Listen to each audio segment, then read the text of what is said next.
There are so many gorgeous silkscreen designs out there today that are perfect for using with polymer clay, but they can be a bit pricey. Today I have for you a technique that will help stretch your silkscreens and make even more out of those lovely designs. Hi there, Sandy here. Welcome to another polymer clay video at keepsakecrafts.net. Silkscreening on polymer clay is one of those things that is so satisfying because with the swipe of a squeegee, you've got a beautiful design on your clay. All you need is a little bit of patience for it to dry and you can do some great things with it. This silkscreen happens to be from the Sculpey clay silkscreen kit, and I was surprised with just how beautiful it was. Often when I see these kinds of kits, I tend to be kind of underwhelmed by what I get inside, but there's actually some lovely designs in here. This is another one that's in here. You get 4 of the silk screens, you get 2 paints, a gold and a silver, which I love because they are the perfect viscosity for polymer clay, and you even get a squeegee. I'll just give you a real quick overview of the proper way to silk screen. If you look at my 2 sheets here that were both done with this one with the bird, you can probably tell that one of them had a better technique than the other and had better results.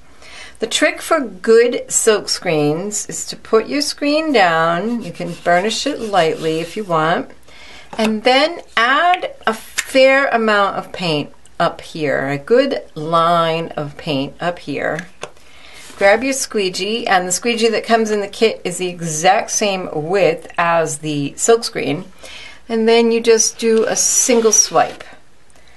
If you've added enough paint, applied enough pressure, and you have this at about a 45-degree angle when you're swiping, you'll be able to do it in one pass and have a nice, clean image. Now this one, my paint was a little clogged and I didn't have enough on there, and I ended up going over it several times, and you can tell there's areas that are too thick and areas that are too thin. It didn't come out great. Naturally, you need to let your paint dry completely before moving on. You're going to choose one color of clay to be your background and as many other colors as you'd like for insets. So I have some scraps actually from my clay bin. Some of them, they're still a little bit marbly and mixed up colors, which I sort of like. I'm going to roll all of your clay sheets to a medium setting, around 1 millimeter thick. This is a number 4 or 5 on an atlas, 2 or 3 playing cards thick. You can make the sheets thicker if you want, but the thicker you make them, the more difficult it will be to insert your cutouts neatly. So make sure you put all of your clay onto ceramic tiles or another flat surface that you can cut on, like a glass cutting mat. Now there are 2 ways to cut out insets. One is to custom cut shapes with a nice sharp craft knife. If I wanted to cut out this leaf, I can use my craft knife and just cut it out. And there's a few tricks for making this look good. Be sure to keep your craft knife perpendicular to the sheet of clay, so don't have it angled. You want it straight up and down. That's why I'm holding it like this and possibly making it difficult for you to see what I'm doing. But keep it nice and perpendicular to your tile. And if you can't cut up right against the line, it's best to cut slightly inside the line of the piece to be inset. Because if you cut outside the line, there'll be a line of your background clay showing and your inset will appear to float rather than be on the same plane as everything else.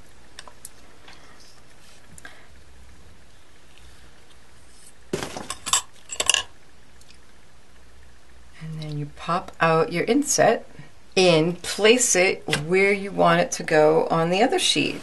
So this is a great technique for putting things back exactly where they were. So this leaf was on this sheet, was right here on this sheet. So I'm going to place it right on there and as close to the exact same spot as I can. And just lay it on there. Don't press it with any pressure. This is just temporary.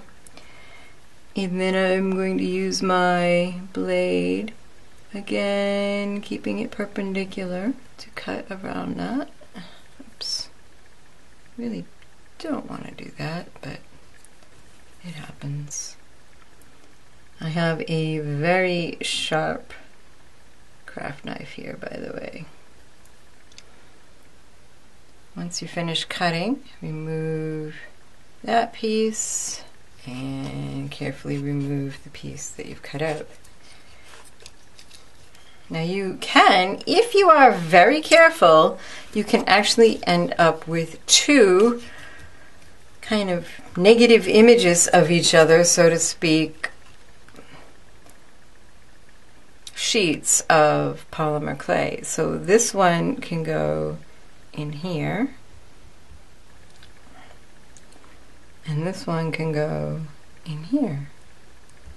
And that's all there is to it. If you're gentle and careful, you can end up with the two sheets that are opposite. Now let me show you an easier way of doing this, but you don't get the custom look, and that's to use cutters. If you have a design that's kind of organic in nature, let's see, we'll grab like maybe this for a leaf. This is the Sculpey mini geometric cutter set.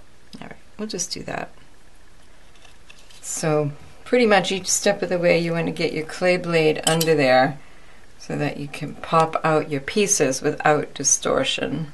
Since I'm using a cutter, I don't have to lay that on there exactly. I just kind of want to position it the same way. But I know I will end up with the exact same shape because I'm using a cutter. Whereas it can be a little tricky if you're using a blade, especially if you're cutting around a complex shape.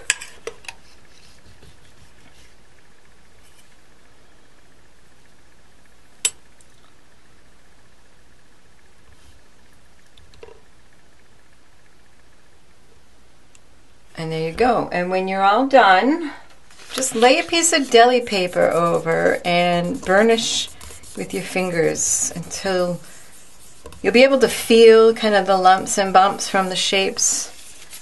And then when it's all smooth, it looks so much better and you won't be able to feel the difference. And there you go.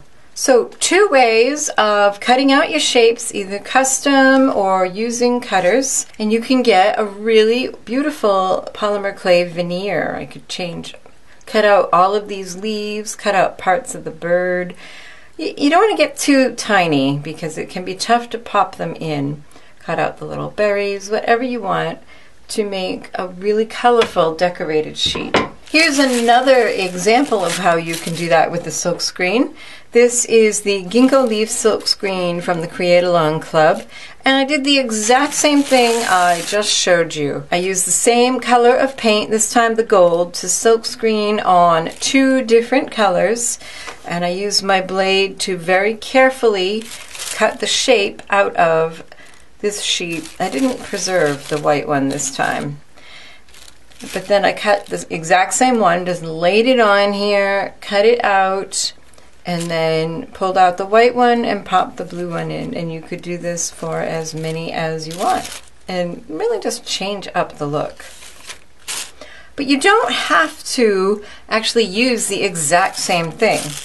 What I mean by that is you don't have to have the exact same silkscreen and just make the same design. You can make new designs with this as well. This is Magic Transfer Paper, also by Create Along Club, and what's really awesome about this transfers so easily to polymer clay, and the paper fibers just wash away so easily. If you've ever done transfers where you had to rub and rub and rub and rub and rub and rub and rub some more to get the paper off, you will love this stuff because you just hold it under the sink and the fibers of the paper wash away. It's cool.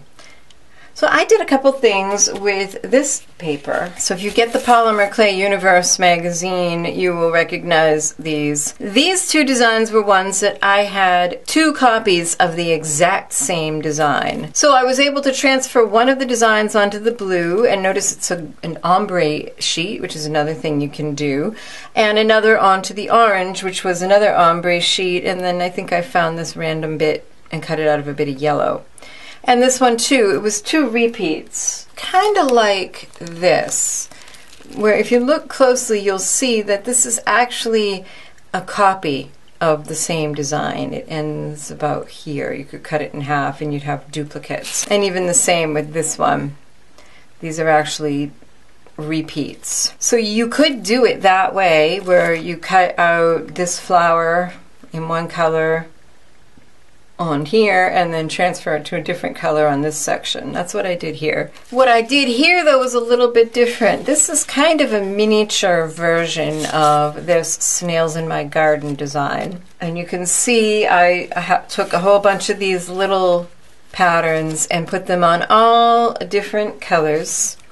And some of them I used my cutter, like I used my nice sharp cutter to cut out this little scalloped section. But some of them I just used like a flower shaped cutter to cut that out and then put it there, even though there wasn't the exact same design here. So you can do that, and it's really good to do that with cutters because you can just pop it in, take it out. Same thing like here. I used a round cutter. And by the way, you do want to use a nice sharp cutter that will give you clean cuts. I wouldn't recommend like plastic cutters that have kind of thick cutting edges and are going to sort of mash and distort the edges of what they cut out. You do want something that's going to give you fairly clean cuts. Kemper cutters are awesome for that. And here's a teeny tiny one from the miniature set that I cut out just from the center there.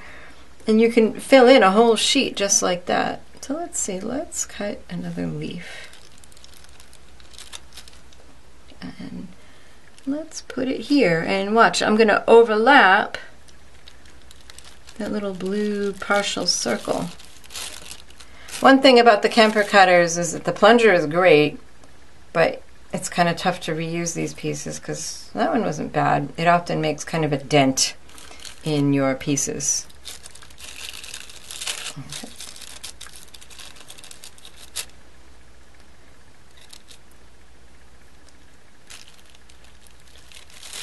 And there. So you can keep going with this as much as you want. One little tip for using the magic transfer paper. So once you've applied the magic transfer, run it under the water. Just follow the directions if you have that and use it. Let it dry, and then after it dries, initially spritz it with a little water and rub gently to remove the rest of the paper fibers because they can get in the way of making clean cuts. And so there you have it. All kinds of ideas for taking silk screens, transfer designs, and expanding on them and just making so much more out of them than you would have thought you would have had initially. So I hope you enjoyed this video. Thanks so much for watching. If you're interested in the supplies I use, click on the little I tag in the upper right to go to my blog post where I'll have a link to supply list. Be sure to subscribe to my channel if you haven't already, and take a look at my Patreon page if you would like to get bonus tutorials every month. Happy creating. Bye-bye.